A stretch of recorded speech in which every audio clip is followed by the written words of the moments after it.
ఈ వీడియోను మీకు సమర్పిస్తున్నవారు Godavari Krishna cooperative society limited.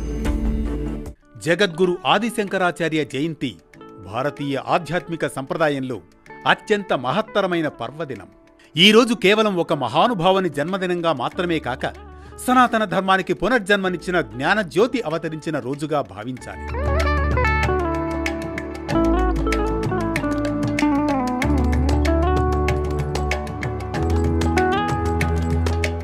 కేరళలోని కాలడిలో జన్మించిన శంకరాచార్యులు చిన్న వయస్సులోనే అసాధారణమైన మేధస్సుతో వేద శాస్త్రాలపై అపారమైన పట్టు సాధించారు.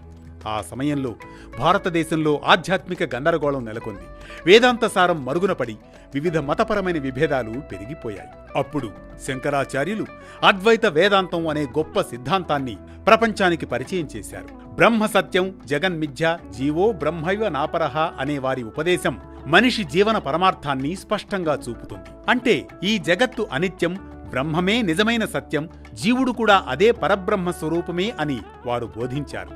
శంకరాచార్యుల వారు కేవలం తత్వవేత్త మాత్రమే కాదు, సంస్కర్త కూడా. ఆయన దేశమంతా తిరిగి వేద ధర్మాన్ని పునరుద్ధరించారు.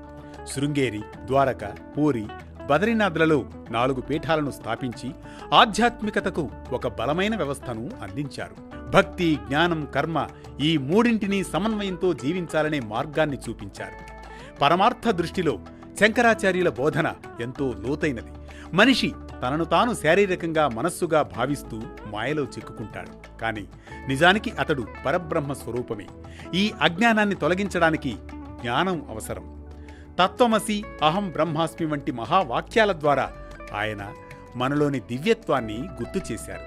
శంకరాచార్య జయంతి మనకు ఒక స్పష్టమైన సందేశాన్నిస్తుంది. బాహ్య ప్రపంచంలో కాకుండా మన అంతరంగంలోనే నిజమైన ఆనందం ఉందని తెలుసుకోవాలి. అహంకారం, మమకారం వీడి ఆత్మజ్ఞాన మార్గంలో నడవాలి. జీవితం తాత్కాలికమని గ్రహించి శాశ్వత సత్యాన్ని తెలుసుకునే ప్రయత్నం చేయాలి. మొత్తానికి శంకరాచార్య జయంతి కేవలం ఒక ఉత్సవం, పండుగ మాత్రమే కాదు, మనలోని అజ్ఞానాన్ని తొలగించి జ్ఞానదీపాన్ని వెలిగించుకునే పుణ్యదినం. ఆత్మ సాక్షాత్కారం వైపు నడిపించే ఆ మహాగురువునకు ఈరోజు నమస్కరించడం ద్వారా మన జీవితాన్ని సార్థకం చేసుకోవడం, అదే ఈ జయంతి యొక్క అసలు పరమార్థం. ఇవి శంకరాచార్య జయంతి విశేషాలు. ఇలాంటి మరో భక్తి రాగం, ధర్మ దీపంతో మళ్లీ కలుద్దాం రేపటి పరమార్థంతో.